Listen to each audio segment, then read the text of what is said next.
Today we'll be doing subject science of class 9th. See, in the last videos we have done till here states of matter. Our next topic is states of matter. Matter के properties के बारे में हमने complete कर लिया था. Let us see it's 3 states. Matter exist in 3 states: solid state, liquid state and gaseous state. So how many states are there? 3 states.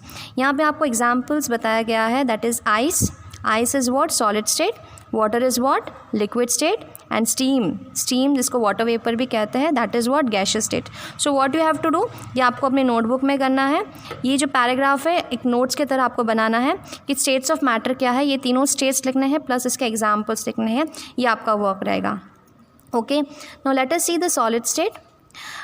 This activity is given. अब इस एक्टिविटी में आपको कुछ आर्टिकल्स बताए गए हैं, जैसे पेन है, बुक है, नीडल और वुडन स्टिक. ये जो आर्टिकल्स है उसको आपको लेना है. जैसे मैंने एक बुक ले लिया, ठीक है ना, एक बुक ले ली और उसका बॉर्डर आपको बनाना है, ठीक है. एक पेन ले लिया, उसका आपको बॉर्डर बनाना है. आप क्या देखोगे, इनकी बॉर्डर जो है या इनका शेप जो है वो फिक्स रहता है. क्या रहता है? फिक्स रहता है. इनकी वॉल्यूम का मतलब होता है कितने पार्टिकल्स कितने एरिया में प्रेजेंट हैं. ओके, वो वॉल्यूम फिक्स रहता है. इनका जो है शेप फिक्स रहता है. अगर आप उसको तोड़ते हो, ड्रॉप करते हो, ठीक है ना, फिर भी वो रिजिड रहता है, वैसे का वैसे कड़क रहता है. आप इस बुक को देखो, प्रेस करके देखो, ये कंप्रेस नहीं होगा, ये बिल्कुल भी कंप्रेस नहीं होगा. तो इनकी कंप्रेसिबिलिटी मतलब ये दब नहीं सकता है. तो सॉलिड्स के कुछ कैरेक्टरिस्टिक्स हम देखने वाले हैं इस टॉपिक में. तो आपको क्या लिखना है? Characteristics of solids.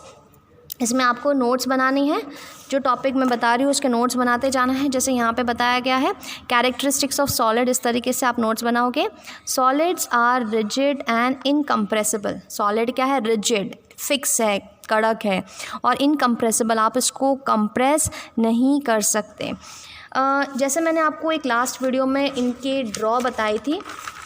Lisi, solid के पार्टिकल्स, लिक्विड के पार्टिकल्स और गैस के पार्टिकल्स. देखो, सॉलिड के पार्टिकल्स के बीच में वैसे भी स्पेस नहीं होता है, तो जब आप इसको प्रेस करते हो तो वो उनको जगह नहीं होती है, जिसके कारण वो कंप्रेसिबल नहीं है.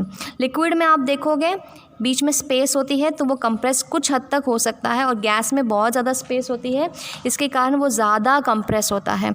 तो यही हम लोग प्रॉपर्टीज़ देखने वाले हैं इसके अंदर. क्या है first property? Solid are rigid and incompressible. वो कंप्रेस नहीं हो सकते. कुछ एग्जांपल्स आपको दिए हुए, जैसे स्पॉन्ज, ठीक है. स्पॉन्ज को हम कंप्रेस कर सकते हैं, या फिर आप कॉटन भी देख लो, आप कॉटन को आप कंप्रेस कर सकते हो. जैसे आपके पिल्लो को आप कंप्रेस करोगे, वो उसका शेप चेंज करेगा. क्यों कर रहा है? क्योंकि उन पार्टिकल्स के बीच में, जैसे स्पॉन्ज है तो स्पॉन्ज में स्मॉल पोर्स प्रेजेंट है जिसमें हवा ट्रैप हो जाती है, ठीक है. जैसे हम उसको प्रेस करते हैं हवा बाहर निकलती है, इसलिए वो कंप्रेस हो जाता है, ठीक है. तो इसलिए कुछ पार्टिकल्स कंप्रेस हो रहे हैं.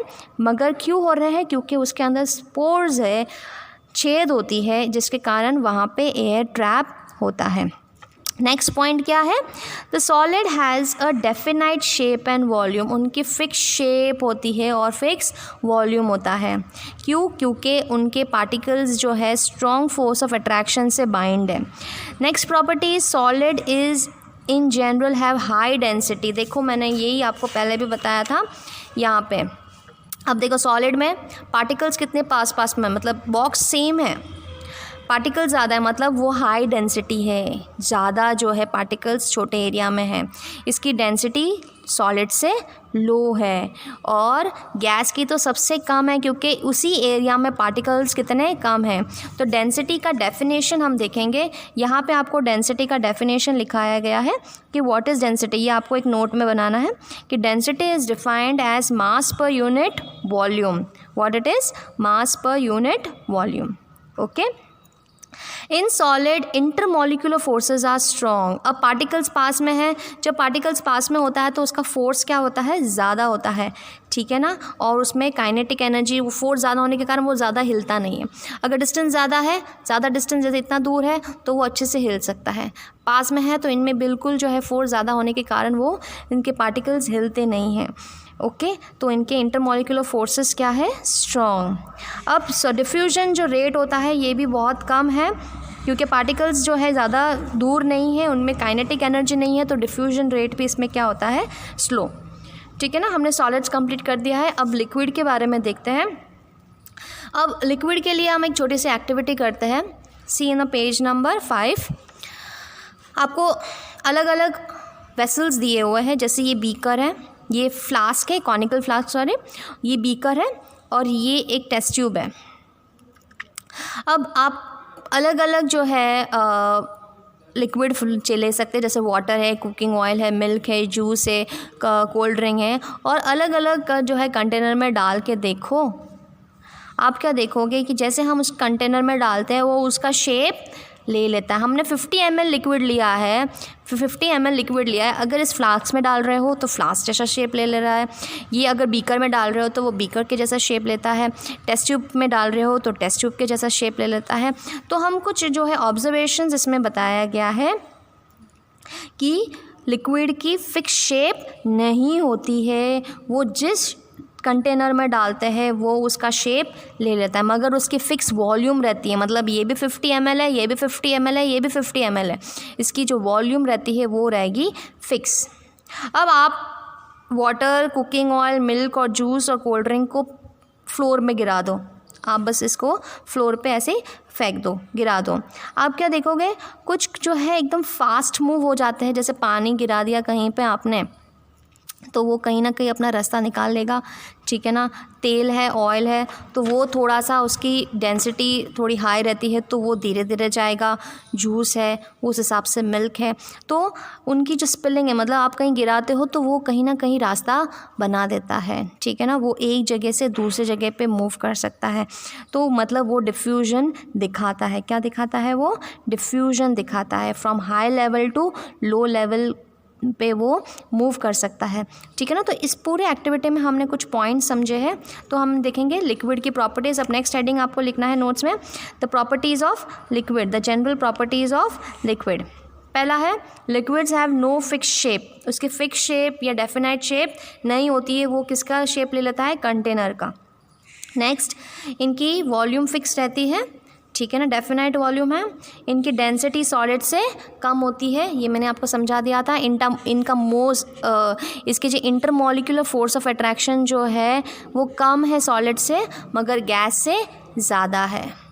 अब यहाँ पे एक नीचे टेबल दिया हुआ है, इसमें ये बताया गया है कि किसकी फोर्स ऑफ अट्रैक्शन ज़्यादा है। जैसे सोडियम क्लोराइड एक सॉलिड है, ठीक है ना। नमक सबसे ज़्यादा इनका फोर्स ऑफ अट्रैक्शन है, फिर शुगर है, फिर वाटर लिक्विड है, फिर अल्कोहल, फिर कार्बन डाइऑक्साइड गैस। तो मॉलिक्यूल किसका जो है कम है, वीक, कम फोर्स ऑफ अट्रैक्शन है गैसेस के, और सॉलिड के सबसे ज़्यादा है। Solids are slightly more compressible than solid, तो ये हल्के से जो है कंप्रेसिबल है, हल्के से जो कंप्रेस हो सकते हैं, दब सकते हैं। डिफ्यूजन रेट हाई लेवल से लो लेवल, वो उसकी लिक्विड की थिकनेस पे डिपेंड होता है। मतलब विस्कोसिटी का मतलब होता है थिकनेस। जैसे पानी है तो उसका थिकनेस इतना नहीं है, ऑयल को देखो चिपचिपा रहता है, तो ऑयल की विस्कोसिटी ज़्यादा है तो वो डिफ्यूजन थोड़ा सा कम दिखाएगा। लिक्विड की विस्कोसिटी कम है तो मतलब जैसे पानी की विस्कोसिटी कम है तो वो ज़्यादा डिफ्यूज़ हो जाएगा, वो फास्ट जो है कहीं गिराने पे वो फ्रीली मूव कर सकता है। Liquids flow from high level to low level, तो पानी जैसे आपने देखा होगा हाई लेवल से लो लेवल तक स्लिप करता है या स्लाइड करता है, उसी तरीके से लिक्विड भी, सारे लिक्विड्स जो है हाई लेवल से लो लेवल तक स्लाइड करते हैं। तो ये हमने लिक्विड का देख लिया है। अब गैसेस के बारे में देखते हैं। गैसेस के जैसे पार्टिकल्स मैंने आपको बताई थी, इसकी फोर्स ऑफ अट्रैक्शन बहुत ही कम है, पार्टिकल्स दूर दूर है, इसके फोर्स ऑफ अट्रैक्शन कम है। तो वही चीज़ हम वापस देखेंगे। क्या है यहाँ पे? एक एक्टिविटी दी हुई है, 100 ml के सिरिंज लेनी है। सिरिंज मतलब आप जो इंजेक्शंस होते हैं ना, सिरिंज इस तरीके से सिरिंज होता है, ये आपको लेना है। अब इसमें एक में कुछ नहीं डालना है, एक में आप डालोगे वाटर डालना है और दूसरे में आपको चॉक डालना है। उस दूसरे में आपको क्या डालना है? चॉक। और उसको जो है पिस्टन्स की थोड़ा सा वैसलिन लगा दो ताकि वो आसानी से जो है स्मूथली मूव करें। अब देखो, अब जैसे हम पिस्टन मूव करते हैं तो ऊपर यहाँ रबर कॉक डालना है, आपको यहाँ बंद कर देना है। हम पिस्टन मूव करते हैं तो गैस, मतलब कुछ भी नहीं डाला है उसमें, मतलब गैस है, हवा है, ओके, तो ये प्रेस हो रहा है, हल्का सा प्रेस हो रहा है। आप पानी डालोगे वो प्रेस नहीं होगा, उसको पीछे जो पिस्टन होता है वो दबेगा नहीं। और जो है चॉक पार्टिकल्स में तो बिल्कुल भी पुश नहीं होगा, वो फिल है। अब इससे क्या कंक्लूड होगा कि गैस जो है सबसे ज़्यादा कंप्रेसिबल, बहुत ज़्यादा कंप्रेसिबल है। क्या है? कंप्रेसिबल, क्योंकि उनकी स्पेस ज़्यादा है। अब देखो, मैंने आपको बताया था कि उनके बीच में जो स्पेस ज़्यादा है, तो अगर इसको फोर्स लगता है तो इसके पार्टिकल्स पास में आते हैं, तो कंप्रेसिबल है। तो इसकी प्रॉपर्टीज़ देखते हैं। ये पहली प्रॉपर्टी है, इसकी प्रॉपर्टी लिखना है। The gases have no definite shape नहीं होता है, और इनकी वॉल्यूम भी फिक्स नहीं होती, क्योंकि वो कहीं ना कहीं मूव कर लेते हैं। गैसेस आर हाईली कंप्रेसिबल, आप बहुत अच्छे से उसको कंप्रेस कर सकते हो। इस बहुत अच्छा एग्जांपल आपके LPGs और CNG सिलेंडर्स है, ठीक है ना। LPG एक तरीके का गैस है, पेट्रोलियम गैस जिसको बोलते हैं, जब इसको हाई प्रेशर से उस सिलेंडर में डाला जाता है। ओके, और CNG भी एक तरीके की नेचुरल गैस होती है। कौन सी गैस होती है इसमें? नेचुरल गैस, मीथेन गैस होती है। तो CNG और LPGs जो है एक तरीके की गैस होती है, उसको कंप्रेस करके लिक्विड फॉर्म में गैस से जो है कंप्रेस करके उसको फिर सिलेंडर्स में डाला जाता है।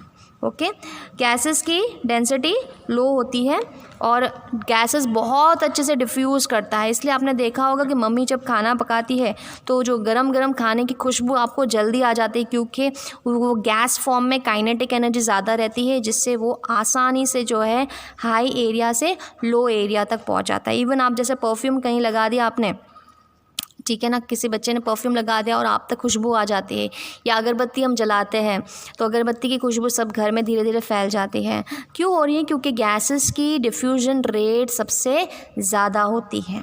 ओके, फिर gases can easily move from high pressure to low pressure side. Gases high pressure से लो प्रेशर साइड में आसानी से मूव कर सकते हैं। Plus gases exert pressure on the wall of the container. जैसे एक मैं एग्जांपल बता दूँ, एक बलून ले लेते हैं। ये एक बलून है, बलून में जैसे हम हवा भरते हैं तो उसमें ये एयर प्रेजेंट है।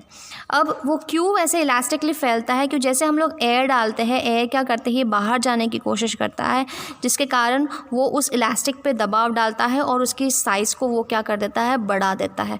तो ये वॉल है, कंटेनर का वॉल है, और वो दबाव देता है। अगर कहीं पे भी जैसे इसको होल कर दो तो वहाँ से वो निकल जाएगा। क्यों? क्योंकि वो ऑलरेडी उस वॉल पे क्या कर रहा है, प्रेशर एक्सर्ट कर रहा है। तो यहाँ हमने ये चीज़ बताई हुई है। तो एक और डेफिनेशन यहाँ बन रहा है, ये इस तरफ देखो, प्रेशर किसको कहते हैं? The force exerted per unit area of the wall is called as pressure of the gas, ठीक है ना। तो एक छोटे से एरिया पे कितना दबाव पड़ रहा है उसको क्या कहते हैं? प्रेशर। यहाँ तक हम कंप्लीट कर रहे हैं, हमने ये कंप्लीट कर दिया। और आपको इस तरीके से जैसे ट्राई योर सेल्फ में सेकंड का tabulate the difference between characteristics of states of matter, इस तरीके से आपको करना है। प्रॉपर्टी लिखनी है सॉलिड, लिक्विड और गैस, ये इनकी डिफरेंसेस है, difference between solid, liquid and gas. Property है शेप, सॉलिड की डेफिनाइट होती है, लिक्विड की इनडेफिनाइट और गैस की इनडेफिनाइट। वॉल्यूम डेफिनाइट रहता है, लिक्विड का भी डेफिनेट रहता है, गैस का इनडेफिनाइट। कंप्रेसिबिलिटी नेग्लिजिबल मतलब बहुत कम, लो, ना के बराबर है, ठीक है ना। इसमें लेस देन गैस, गैस से कम होती है, but more then solid. Okay, compressibility gas में हाईएस्ट होती है। डेंसिटी सॉलिड में लेस होती है, लिक्विड में थोड़ी सी ज़्यादा होती है।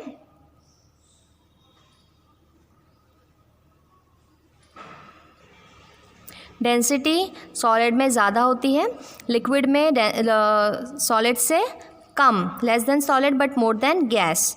और ये डेंसिटी गैस में सबसे लीस्ट होती है, सबसे कम।